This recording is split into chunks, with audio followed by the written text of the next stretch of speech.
O Brahmani, que havia triunfado sobre Nakula e Sahadeva com suas palavras notáveis, falou com eles. Para Nakula, ele disse: se você tentar prever o que acontecerá no futuro, sua cabeça será quebrada em 1000 pedaços e você morrerá.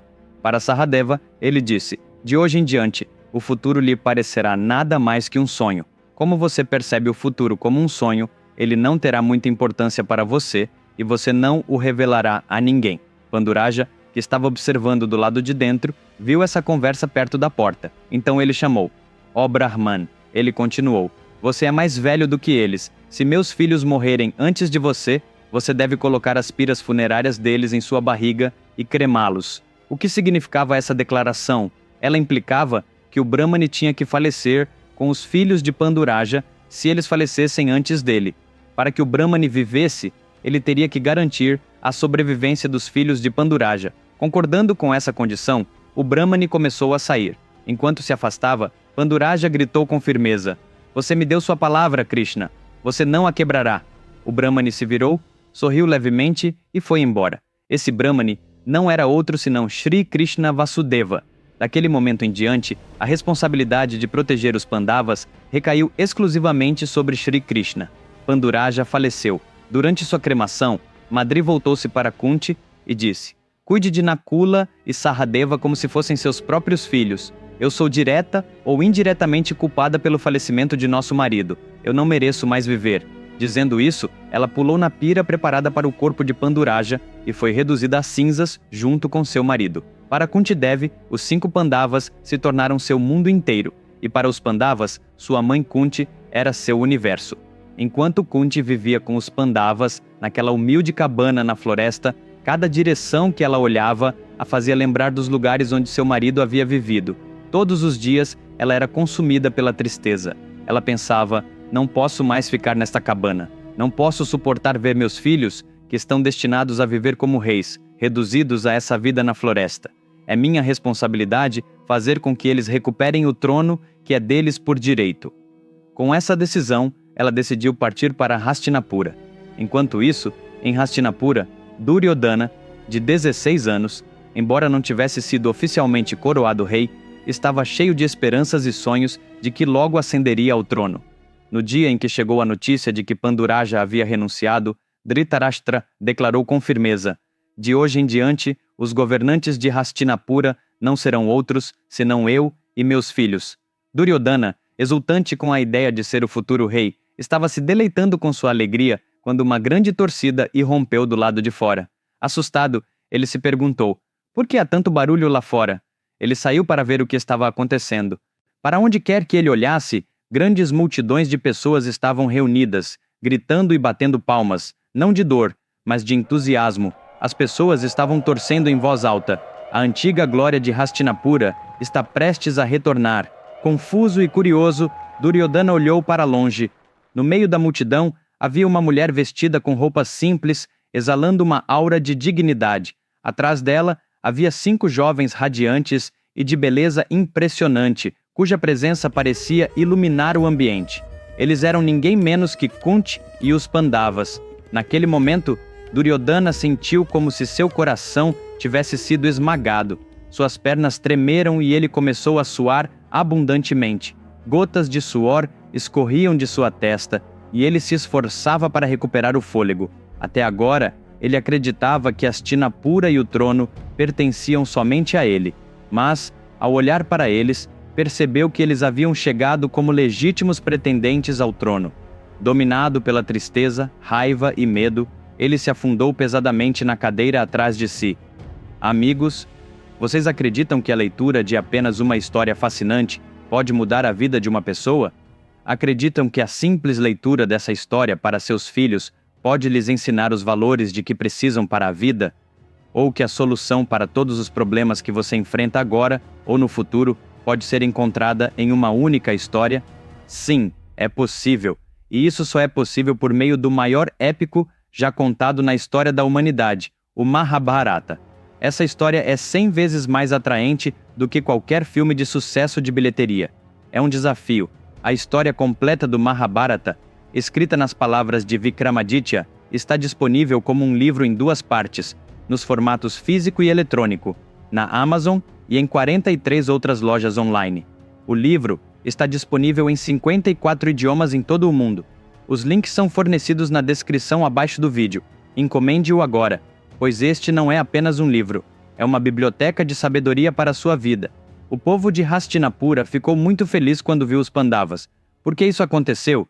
Porque, no passado, embora Dhritarashtra fosse o rei oficial de Hastinapura antes do casamento de Panduraja, Panduraja era o único que administrava o reino de forma eficaz em segundo plano.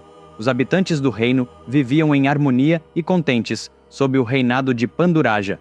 Portanto, os cidadãos estavam animados e esperançosos de que os filhos de Panduraja trariam novamente prosperidade a Hastinapura. Nos portões do palácio, Bhishma, Dhritarashtra, Gandhari, Duryodhana e seus irmãos receberam os Pandavas com sorrisos. Mas no coração de Duryodhana foi plantada a semente do ódio. Enquanto os Pandavas desfrutavam de seu tempo no palácio, a inveja e o ressentimento de Duryodhana começaram a crescer. Os Pandavas saboreavam suas comidas favoritas e apreciavam cada mordida. Sempre havia um sorriso em seus rostos, algo que Duryodhana não conseguia tolerar. De todos os Pandavas, Duryodhana era o que mais odiava Bhima. Por que isso acontecia? Porque Bhishma gostava muito de Bhima. Bhima, com seu físico forte, personalidade viva e comportamento alegre, era amado por todos no palácio, e isso enfurecia Duryodhana ao máximo. Até então, ninguém tinha sido capaz de derrotar Duryodhana na luta livre. Confiante em suas habilidades, Duryodhana desafiou publicamente Bhima para uma luta livre, com a intenção de humilhá-lo na frente de todos. A multidão se reuniu para assistir ao duelo. Todos pensaram que se tratava apenas de uma competição amigável para entretenimento. Mas, para Duryodhana, era uma chance de afirmar seu domínio. Duryodhana e Bhima entraram no ringue e todos os olhos estavam voltados para eles, imaginando o que aconteceria. Duryodhana provocou Bhima e disse: Bhima, nenhum homem jamais me derrotou na luta livre. Hoje vou acabar com você em um instante. Mas antes que Duryodhana pudesse terminar a frase, ele sentiu de repente como se sua cabeça tivesse sido atingida à direita e depois à esquerda, como se tivesse sido jogado no ar e derrubado com uma força tremenda. O sangue começou a pingar de sua boca. Tudo isso aconteceu em um único momento. Duryodhana tentou se lembrar do que havia acontecido. Enquanto falava, Bhima rapidamente agarrou as pernas de Duryodhana, levantou-o no ar e o jogou no chão. A próxima coisa que Duryodhana percebeu foi que estava deitado no chão. Todos ficaram espantados. Eles ficaram admirados com a força absoluta de Bhima e imediatamente se tornaram seus admiradores. Duryodhana, dominado pela humilhação, levantou-se, afastou-se e sentou-se em uma cadeira com lágrimas escorrendo pelo rosto. Enquanto isso, as pessoas se reuniam em torno de Bhima, elogiando-o e celebrando-o. Ninguém se aproximou de Duryodhana. Ninguém se aproximou de Duryodhana. Por que todos estão do lado de Bhima? Será que não há ninguém do meu lado? Pensou ele com amargura. Nesse momento, ele sentiu uma mão tocar suavemente seu ombro. Ela o puxou para perto e o abraçou. Você sabe de quem era essa mão? Era a de Shakuni. Durante anos, Shakuni esperou por uma oportunidade para destruir a família e o reino de Bhishma. Agora, ele a havia encontrado, na forma de Duryodhana. Shakuni acreditava que para conseguir sua vingança teria de vencer não por meio da força bruta, mas por meio de astúcia e estratégia. O futuro de Hastinapura agora dependia dos Pandavas e dos Kauravas. Shakuni percebeu que, se surgisse um conflito entre essas duas facções, o reino inevitavelmente entraria em colapso por conta própria. Os Pandavas eram inteligentes e perspicazes, e Shakuni sabia que suas manipulações não funcionariam com eles por muito tempo. Duryodhana, embora inteligente, era impulsivo, e pessoas impulsivas geralmente perdem a razão em momentos críticos.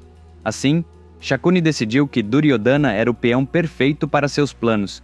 Embora Shakuni apoiasse interiormente os Pandavas e desejasse sua vitória, ele permaneceu leal a Duryodhana. Somente mantendo-se próximo a Duryodhana, ele poderia orquestrar os eventos para que se desenrolassem como ele desejava. Essa é a peculiaridade do Mahabharata. Todos acreditam que são eles que controlam a história, mas, na realidade, toda a história é magistralmente orquestrada pelo divino dramaturgo, o Senhor Krishna.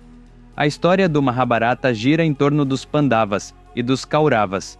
Krishna aparece como um mero convidado na narrativa, mas é ele quem cria todas as reviravoltas da história. Shakuni chamou Duryodhana de lado. Duryodhana, ainda fervendo de raiva, disse: Tio, precisamos fazer algo com relação a eles. Minha raiva ainda não diminuiu. Diga-me o que devemos fazer. Vamos falar com meu pai e encontrar uma maneira de tirar esses sorrisos de seus rostos. Shakuni respondeu com um sorriso astuto. Duryodhana, a primeira coisa que você deve aprender é o seguinte: quando o destino ou os deuses parecem nos conceder um poder, ele não deve ser usado apressadamente.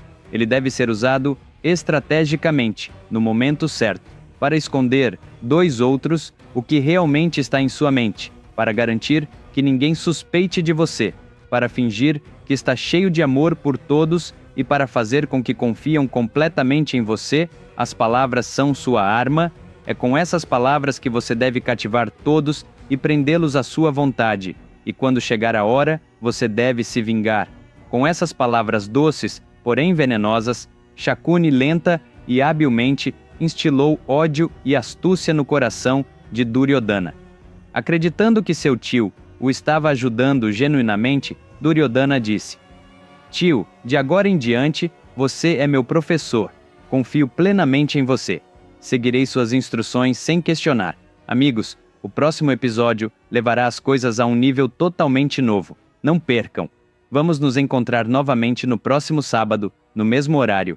Enquanto isso, encomende imediatamente meu livro sobre o Mahabharata. Os links estão na descrição abaixo deste vídeo. E se você ainda não se inscreveu em meu canal, faça isso agora. Até lá, fique bem. Tchau.